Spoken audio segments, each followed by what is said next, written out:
Recently, President Donald Trump made new comments about the Panama Canal. These comments have put the canal back in the news. People are talking about it again. Because of this new attention, it is a good time to learn more about this famous waterway. We need to understand its story, especially its connection with the United States and why the current president of the U.S. wants it back. The United States and the Panama Canal have a very long and sometimes difficult history together. This relationship started over 100 years ago. Many things have happened between the U.S. and Panama because of the canal. Knowing this history is important. It helps explain the news we hear today. It shows us how the past affects the present situation. The way the U.S. and the canal are connected has changed a lot over time. This book tells the story of the Panama Canal and its relationship with the United States. We will look at the important facts and events from the past. The information here tries to be fair and balanced. We will not try to say if past actions were good or bad. The main goal is to give you clear background information. We want to help you understand the complex history without taking sides. Many key moments shaped the story of the Panama Canal. Big decisions were made by leaders in both the United States and Panama. Building the canal was a massive project with many challenges. Later, there were important talks and agreements about who should control the canal. These decisions led to big changes. Understanding these key events helps us see how we got to the current situation. We will look at these important points in the canal's history. The Panama Canal is more than just a waterway. It is very important for the whole world. It acts like a bridge between two huge oceans, the Atlantic and the Pacific. Before the canal existed, ships had to make a very long and dangerous trip around the tip of South America. The canal created a shortcut. This shortcut saves ships many days of travel time.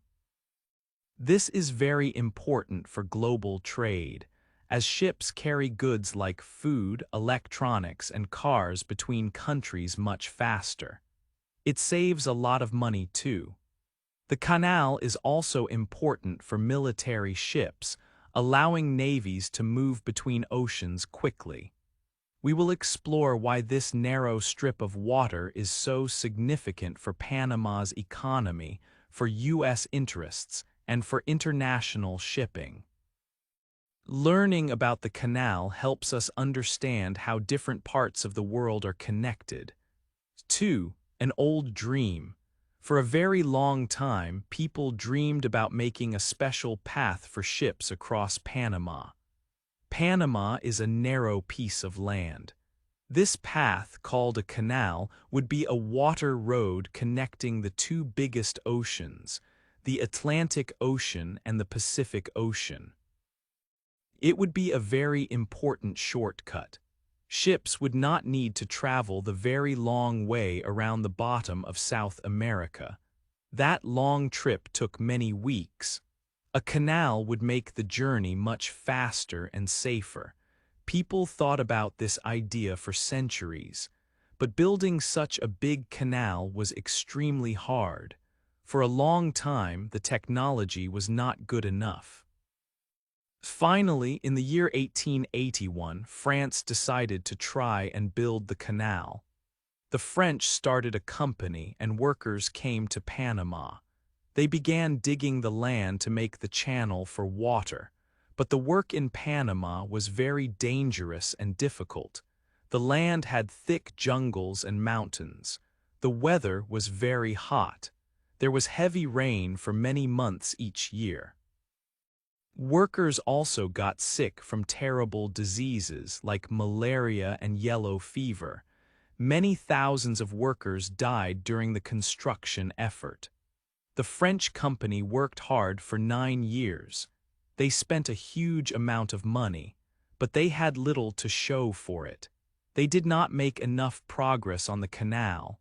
Building the canal was much harder than the French first expected.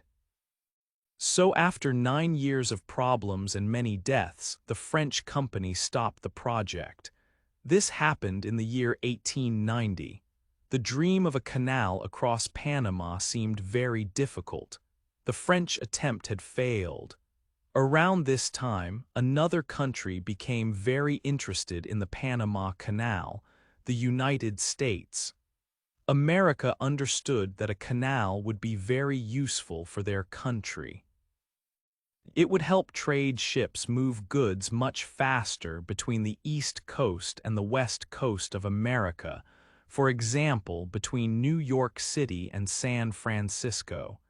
It would save a lot of time for businesses. The canal was also very important for the American Navy.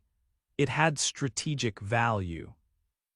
Without a canal, Navy ships had to travel the long way around South America to get from one side of the country to the other.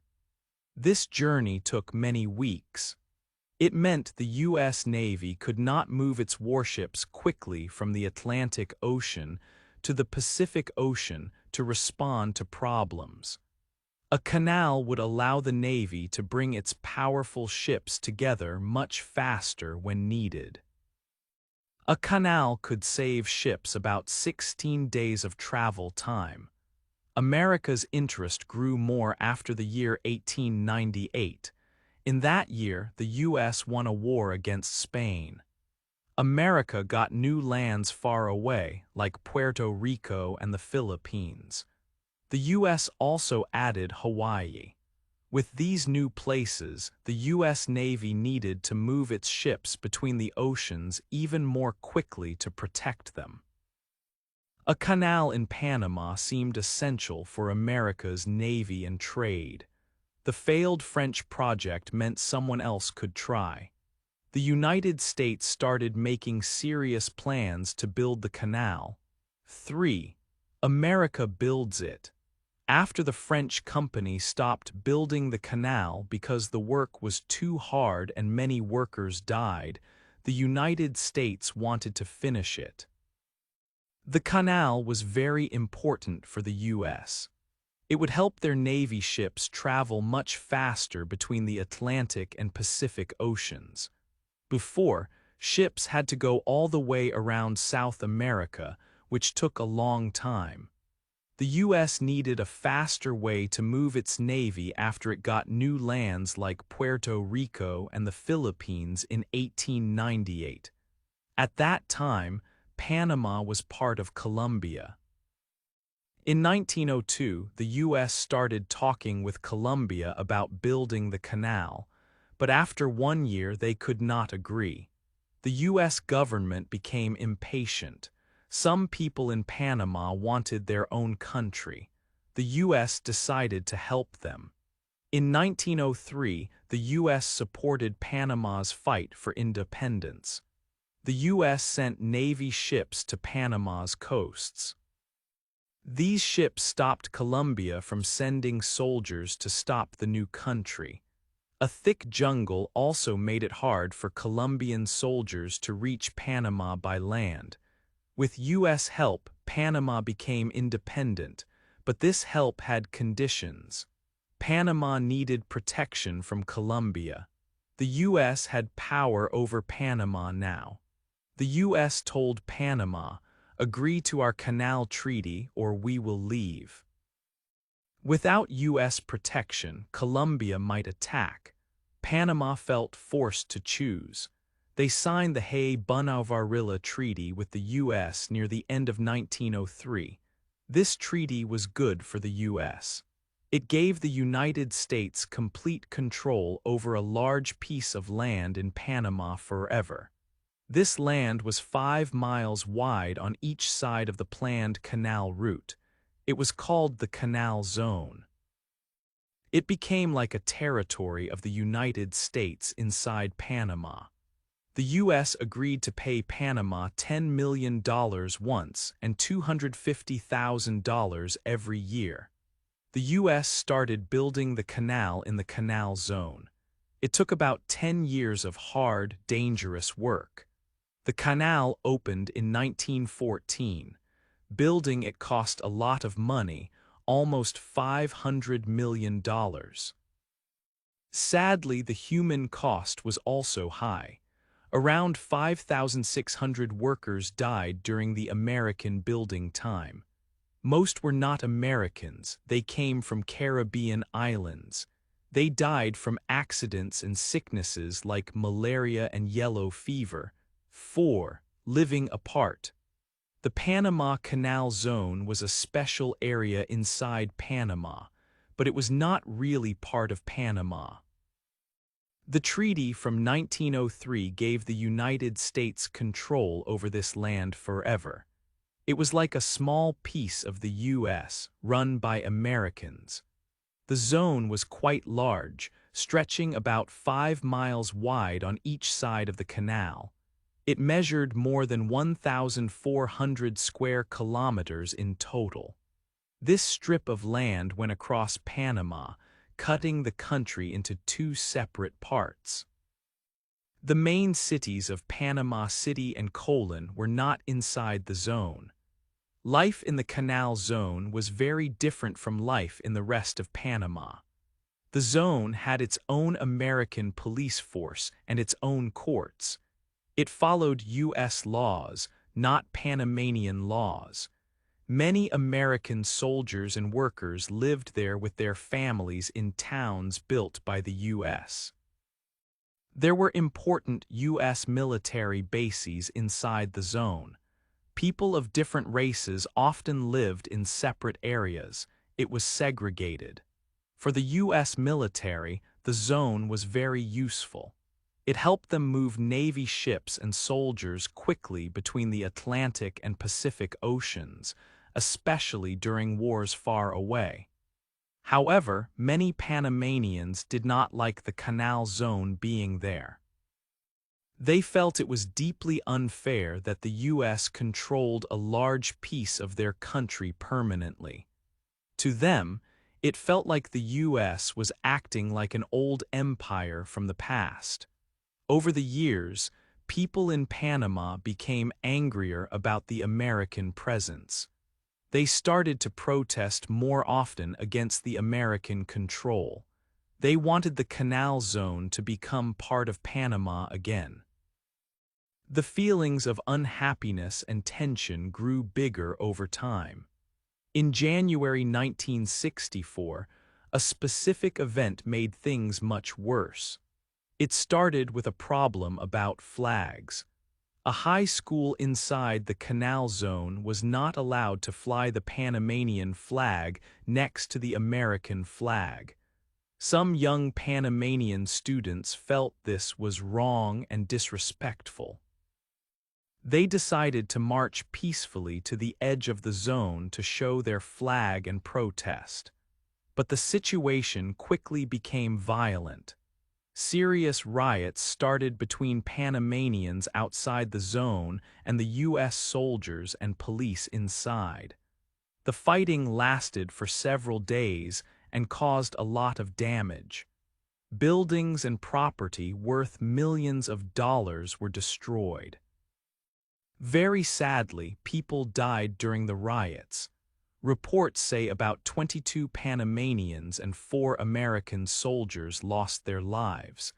Hundreds more Panamanians were injured in the violence. Panama still remembers this very sad time every year. They call it Martyrs' Day to honor those who died.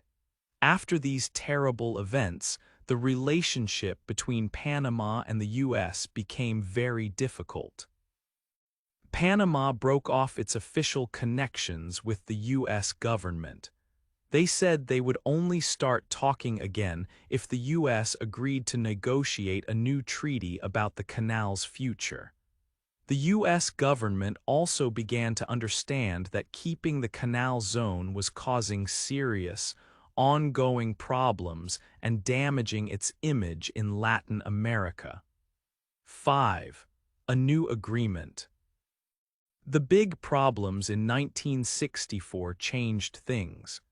After the riots, Panama stopped talking normally with the United States.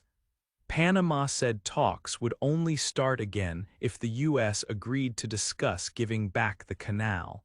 Some leaders in the U.S. started to think differently about the canal zone. They saw that keeping control of the zone was causing anger in Panama. They worried that the U.S. Army would have to use force again in the future. This did not look good to other countries, especially in Latin America. The U.S. wanted good relationships with these countries because of the Cold War with the Soviet Union. An agreement was almost made, but then Panama's government changed in 1968 and the agreement did not happen. Later, in 1973, the United Nations discussed the canal. The U.S. stopped a plan that asked America to return the canal to Panama, but the pressure continued. Other countries thought the U.S. should leave.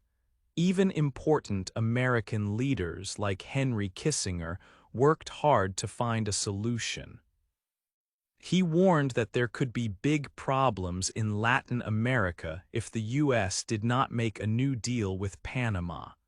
When Jimmy Carter became president in 1977, he wanted to solve the canal problem.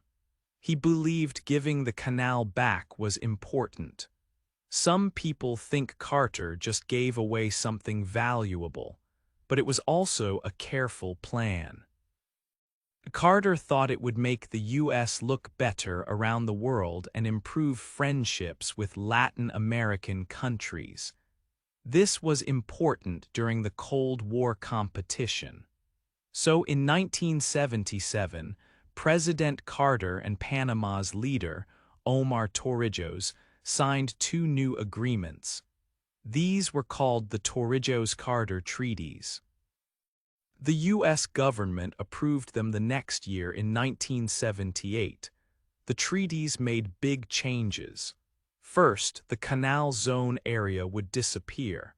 All the land in the zone went back to Panama in 1979. Second, the U.S. and Panama would run the canal together for many years. Then, on the last day of 1999, Panama would get full control of the canal. The treaties also said the canal must stay neutral. This means ships from all countries could use it fairly. The U.S. got the right to use its military to protect the canal's neutrality if needed. Not everyone in America was happy about this decision. Some people strongly disagreed with giving the canal to Panama.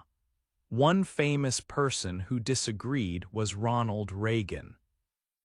When he wanted to become president, he often said, "We built it, we paid for it, and we're going to keep it." Many people cheered when he said this. His supporters used the issue to get more money and excitement for campaigns. But when Reagan became president later, he did not try to stop the treaties or take back the canal. 6. Soldiers come back. The time for Panama to get full control of the canal was coming closer, as planned in the treaties. But before the final day arrived, there was more trouble. The leader of Panama at that time was a man named Manuel Noriega. For some years, Noriega had worked with the United States. But later, the relationship between Noriega and the U.S. government became very bad. The U.S. said Noriega was involved in selling illegal drugs. They also said he was not respecting democracy in Panama. In 1989, he refused to accept election results that showed he lost. This made the U.S. government very unhappy. Things became more serious. Tension grew between the two countries. An American soldier was killed by Panamanian forces. This event led to a big decision by the U.S. president. On December 20, 1989, the United States sent its military to Panama. Many thousands of American soldiers arrived suddenly. This invasion was called Operation Just Cause. There was fighting between the U.S. soldiers and Noriega's forces. Cities saw fighting, and it was a difficult time for people living there. The main goal of the invasion was to remove Manuel Noriega from power. The American military action was quick and strong. They captured Noriega. He was then taken out of Panama to the United States. After Noriega was gone, democracy returned to Panama, but the invasion came at a cost. Sadly, people died during the fighting.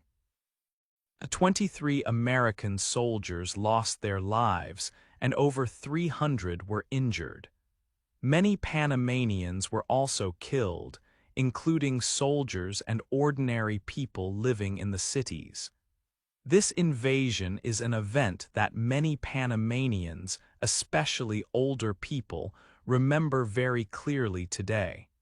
It was surprising to some people what happened next. Even though the U.S. had just invaded the country, it did not change the plan for the canal. The United States kept the promise it made in the 1977 treaties with Panama. They respected the agreement to give the canal back. So, the final steps of the plan continued. The last day of American control came. On December 31, 1999, a special ceremony took place. At midday, the control of the Panama Canal officially passed from the United States to Panama. After almost 100 years, the canal was finally and completely in Panamanian hands. This was a very proud and important day for the country of Panama. They were now responsible for managing one of the world's most important waterways. 7. New problems arise. Panama took full control of the canal on the last day of 1999. Since that time, Panama has managed this important waterway. They have done a lot of work. Panama invested $5 billion of its own money to make the canal bigger. They added a wider set of locks. This big project opened in 2016. Because of this work, much larger container ships can now travel between the Atlantic and Pacific Oceans using the canal. This helps trade move faster between places like Asia and the east coast of the United States. The canal is very important for Panama's economy. About 13,000 ships pass through it every year. This is around 6% of all global sea trade. These ships pay fees, called tolls, to use the canal. This brings Panama about $2.5 billion in money each year. This income is a large part of Panama's total economy, around 7.7%. The canal is more than just money for Panama. It is a great source of national pride for the small country. Recently, however, new problems have started. There have been statements from the United States that question Panama's control over the canal. These statements have created tension. One main claim is about the cost for ships to use the canal. Some people say Panama charges American ships too much money. They believe U.S. ships are being treated unfairly because they are the biggest users of the canal. Panama's leaders disagree with this claim. They say prices went up for all ships because there was less water in the lake that feeds the canal. Another big concern involves China. A private company from Hong Kong runs two cargo ports in Panama. One port is near the Atlantic entrance of the canal, and the other is near the Pacific entrance. This company won the right to manage these ports in 1997. Some people in the U.S. government are worried about this. They are concerned because Hong Kong is now under more direct control from mainland China. They fear China could use these ports to gather information or even disrupt canal operations, especially during a time of conflict. These worries about high costs and Chinese influence near the ports are the new problems facing the Panama Canal today. They create uncertainty about the future relationship between Panama and the United States regarding the canal. 8. Looking ahead, recent talk suggests Panama charges U.S. ships too much money. Is this true? Panama says prices went up for all ships, not just American ones. This happened because of a big problem with water. The lake that gives water to the canal, Lake Gatun, has low water levels because there was not enough rain. Less water means fewer ships can pass through the canal each day. Because fewer ships can go through, the price for each ship has increased. Panama says the price rise is the same for ships from every country. The treaties signed in 1977 say the canal must be neutral. This means Panama should treat all countries the same. Giving lower prices only to U.S. ships might break this rule. Also, U.S. warships have not paid very much to use the canal recently. Another concern is about China controlling the canal. This is not exactly true, but there are reasons for this worry. A company from Hong Kong called C.K. Hutchison manages two important ports near the canal. One port is on the Atlantic side and the other is on the Pacific side. These ports handle cargo for ships. Some people in the U.S. worry because Hong Kong is now more under the control of the main government in China. They fear China could use these ports in a bad way. For example, China might tell the company to gather information about U.S. Navy ships passing nearby. Or, in a time of conflict, they might try to block the canal or stop U.S. ships. However, these ports are separate from the canal itself. Ships do not have to go through these ports to use the canal, but the ports are close to the canal entrances. Taking the canal back with soldiers is not the only idea. There are other ways to deal with the worries about the ports. The U.S. or Panama could try to buy the ports from the Hong Kong company. If the company says no, maybe Panama could take control of the ports itself. This is called nationalization. But Panama would need help from the U.S. to do this because China would be very angry. Panama has started checking the money records of the port company. Maybe this check will find a reason to end the company's agreement. Another idea is for Panama to check the people who work at the ports more carefully. Using economic pressure, like stopping trade, might not work well. If the U.S. puts sanctions on Panama, other countries probably will not do the same. Panama could still trade with many other nations. This could push Panama to become closer friends with China, which is the opposite of what the U.S. wants. Using the military would be the worst choice. It would cause huge problems. Panama is currently a friendly country to the U.S. An invasion would end this friendship.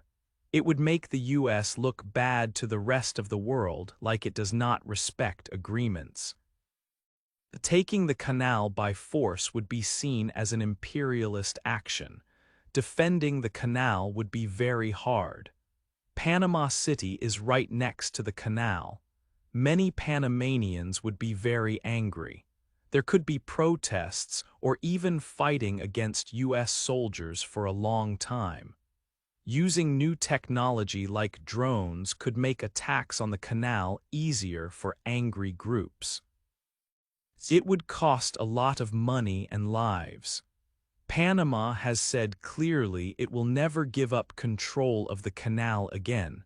It is too important for their country and their pride. Hey there! Just a second before you go. If you learned something new today, please give this video a like, write your thoughts in the comments, and subscribe to the channel. It only takes a second, and it really, really helps to create even better English videos for you. Your support means the world. Thank you.